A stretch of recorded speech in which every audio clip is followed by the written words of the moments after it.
struktur suatu negara dapat dibedakan menjadi dua, yakni suprastruktur politik dan infrastruktur politik. Keduanya memiliki perbedaan yang sangat jelas, tetapi keduanya juga memiliki fungsi yang sama pentingnya.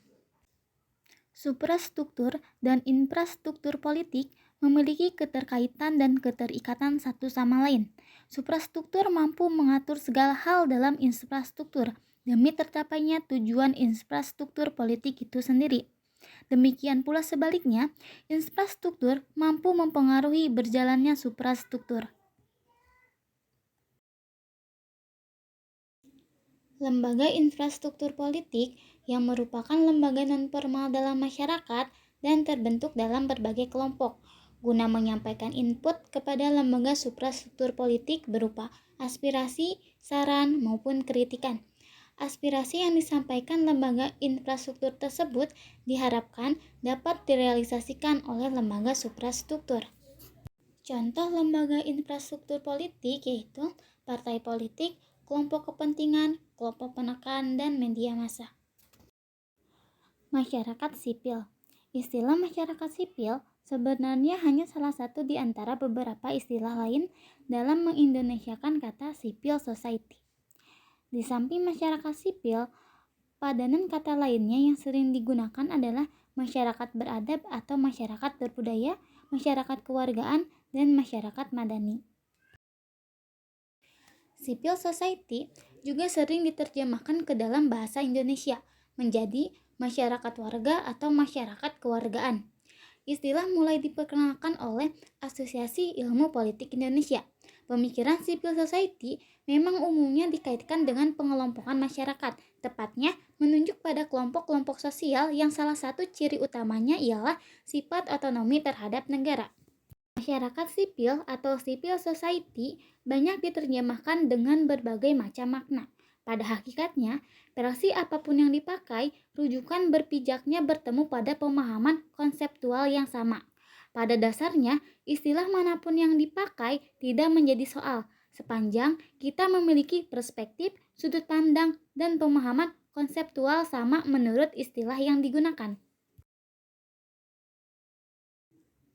Kelompok kepentingan.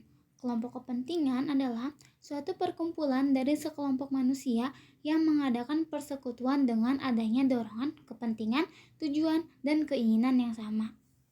Contoh persekutuan yang merupakan kelompok kepentingan yaitu organisasi massa, kelompok asal daerah, dan paguyuban masyarakat tertentu.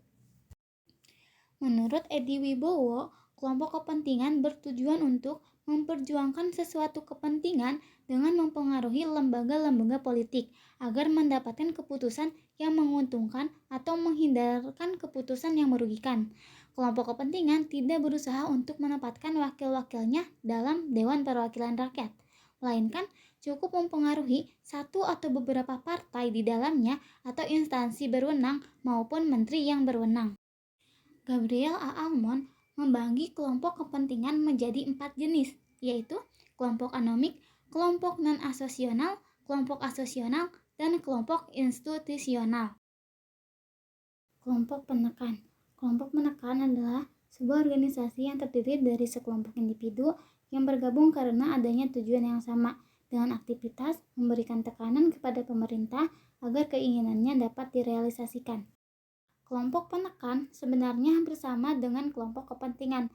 Bedanya, kelompok penekan menggunakan cara-cara yang dianggap efektif untuk mempengaruhi kebijakan pemerintah, bahkan dapat menjurus ke arah anarkis. Selain itu, kelompok ini menurut Joyce memiliki struktur formal. Contoh kelompok penekan antara lain lembaga swadaya masyarakat, organisasi kepemudaan, serta organisasi pembela hukum dan HAM.